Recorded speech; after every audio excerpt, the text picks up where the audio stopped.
আসসালামু আলাইকুম। আমি নোবেল বিজয়ী ডক্টর ইউনূসকে অনেক গালি দিছি, অনেক বদনামি করছি, কিন্তু আজকে আমি নোবেল বিজয়ী সুৎকুর মহাজন ডক্টর ইউনূসকে অন্তর থেকে ধন্যবাদ দিতে চাই।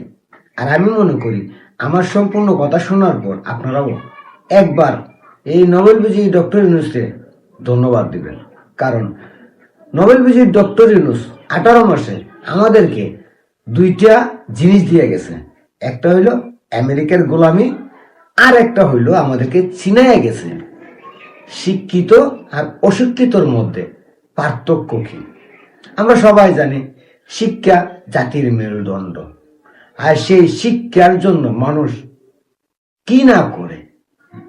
ছেলে সন্তানকে, ছেলে মেয়েদেরকে শিক্ষিত করার জন্য মা বাবার জীবনের যতটা আয় ইনকাম যা কিছু আছে সবকিছু দিয়ে দেয়, তারপরও ছেলে মেয়েদের শিক্ষিত বানাতে চায়।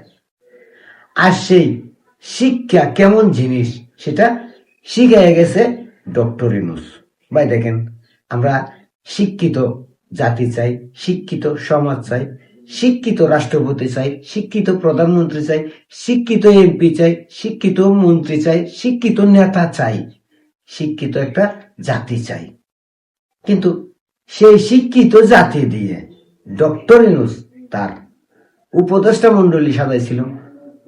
তার উপদেষ্টাদের মধ্যে আসিফ নজরুল সহ রেজওয়ানা হাসান থেকে শুরু করে কেউ বাকি নাই যারা উচ্চ শিক্ষিত নয়। প্রত্যেকেই শিক্ষিত, এমনকি নোবেল বিজয়ী ডক্টর সেও বিশাল বড় এক শিক্ষিত, যার শিক্ষার কারণে সে নোবেল পুরস্কার পর্যন্ত পাইছে।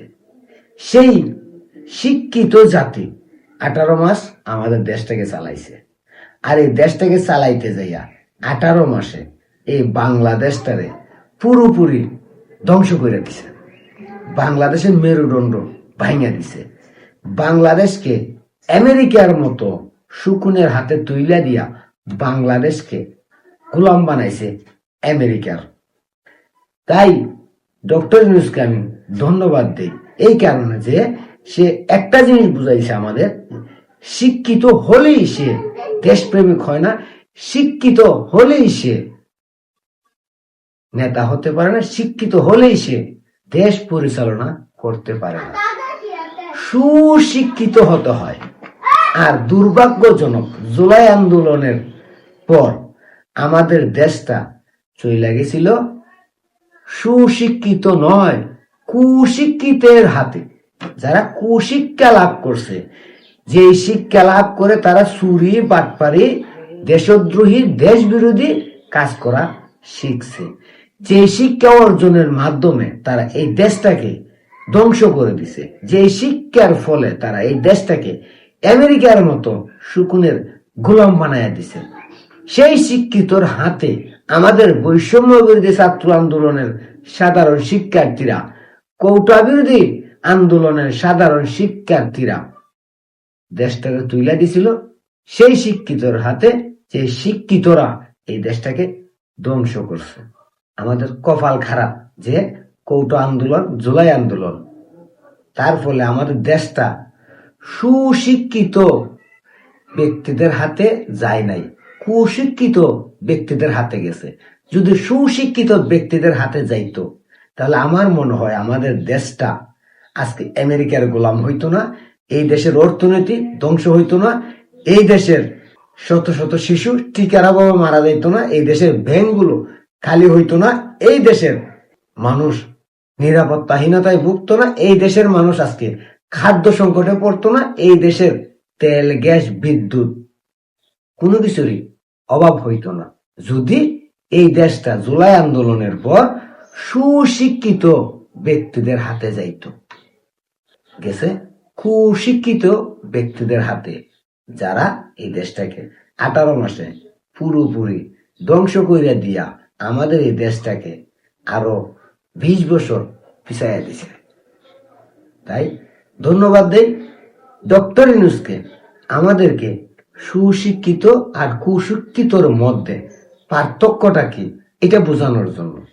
আর একটা ধন্যবাদ দেই, সে আমাদের দেশটাকে আমেরিকার গোলাম বানিয়ে সে নিজে ভিভিআইপি প্রোটোকল নিয়ে নিরাপদে থাকার জন্য। কারণ তার যে শিক্ষা, যে মেধা, ওই মেধা যদি সঠিক না হইতো তাহলে সে দেশ বিরোধী এত বড় কাজ কইরাও বর্তমান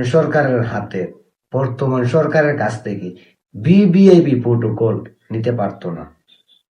তার শিক্ষা মেধা দুটোই আছে, তবে সেটা গোলামি করার জন্য, দালালি করার জন্য, দেশ বিরোধী কর্মকাণ্ড করার জন্য, আর শুধু নিজের স্বার্থ রক্ষা করার জন্য। এই শিক্ষা ইউনূসের উপদেষ্টাদের ছিল বলেই আজকে আমাদের এই দেশের 12টা বাজছে। তবে আশা করি আমাদের দেশে সুশিক্ষিত মেধাবী ছাত্র সমাজ আছে, মেধাবী ব্যক্তিরা আছে, সুশিক্ষিত মানুষ আছে, যারা এই কুশিক্ষিতদের হাত থেকে এই দেশটাকে রক্ষা করার জন্য কোনো এক সময় রাজপথে নাইমে আসবে। এই আশা আমি করতে পারি। ইনশাল্লাহ এমন একটা দিন আসবে যখন আমাদের এই দেশ সত্যিকারের মেধাবী, সত্যিকারের সুশিক্ষিত ব্যক্তিদের হাতে উঠবে।